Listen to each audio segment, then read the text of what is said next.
আমার ছেলেটা রাত 2টার সময় হঠাৎই অসুস্থ হয়ে পড়ে। তো আমার ছেলেটা এরকমই রাত্রে যখন তখন অসুস্থ হয়ে পড়ে। তো আসসালামু আলাইকুম, সবাই কেমন আছেন? আশা করছি আল্লাহর রহমতে সবাই ভালো আছেন। তো এটা আজকে আমার নতুন নয় যে আমার ছেলে অসুস্থ হয়ে যায়, এটা আমাকে দেখতে হচ্ছে আজ প্রায় 9 বছর ধরে আমার এরকমই সহ্য করতে হচ্ছে এবং দেখতে হচ্ছে। মা হয়ে গেছি, এখন অনেকটা ধৈর্য চলে এসেছে মনের ভিতরে, অনেকটা ধৈর্য নিয়ে আমি এখন ওর দেখভাল করে। আগে খারাপ লাগতো, অনেক কষ্ট লাগতো যে আমার ছেলেটার কি হবে, আমার ছেলেটা এখনই এত অসুস্থ থাকে, তাহলে আস্তে আস্তে বড় হচ্ছে কি হবে। এখন মনটাকে অনেক শক্ত করছি, মনটাকে অনেক বুঝ দিছি। এখন আর ভিতরে খারাপ লাগে, কষ্ট লাগে। মা যেহেতু ওর অসুখটা যখন বাড়ে তখন অনেক ভিতরে কষ্ট লাগে, বুকটার ভিতরে ফেটে যায়। মনে হয় যে ওর তো কিছু হচ্ছে, ওর তো কষ্ট হচ্ছে, সাথে আমারও মনে হচ্ছে বুকের ভিতরে একটা ছিঁড়ে চৌচির হয়ে যাচ্ছে, এরকম লাগে।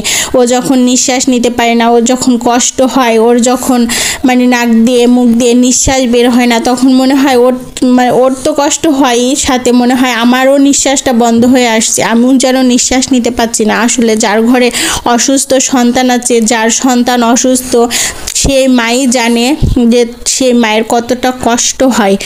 কারণ আমি যেহেতু মা, আর আমার ছোট বাচ্চা, সে তো তার মাত্র 9 বছর বয়স। এই বয়সে এত অসুস্থ আসলে আজ নতুন না, আজ থেকে প্রায় 9 বছর বয়স। ওর 9 বছর থেকে আমি দেখছি, এরকম সহ্য করছি। ছোটোবেলায় ওর নিউমোনিয়া হয়েছিল, ওই নিউমোনিয়ার পর থেকে ও এতটা অসুস্থ থাকে, এরকম ওকে নিয়ে আমার কষ্ট করতে হয়। তো এখন রাত প্রায় 2টা বাজে।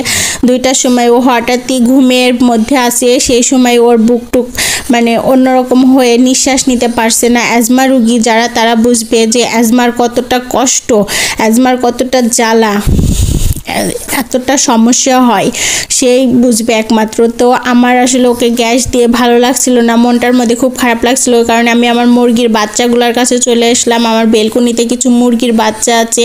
আমি মন যখন খারাপ হয় ওদের কাছে আমি চলে আসি, তো আমার মনটা খুবই খারাপ লাগছিল, ওই কারণে আমি ওদের কাছে চলে এসে একটু নিজেকে রিল্যাক্স করলাম। আর এখন দেখেন অনেক রাত, আমি বেলকনি দিয়ে ভিডিও করছি, বাহিরের ভিডিও।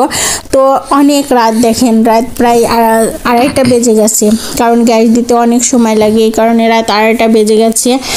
তো এখন একটু মনে হচ্ছে স্বাভাবিক হয়েছে আমার ছেলেটা, কারণ যখন আমি গ্যাস দিই, যখন আমি বুঝতে পারি যে ও অসুস্থ ফিল করছে, তখন ওর অন্যরকম বুক টুক দিয়ে আটকে আসছে, মনে হচ্ছে দম আটকায় আসছে, এরকম একটা অবস্থা। তো এখনও গ্যাস দেওয়ার পর অনেকটাই ও আরাম ফিল করছে, অনেকটাই ও আরাম পাচ্ছে নিজের ভিতরে। আসলে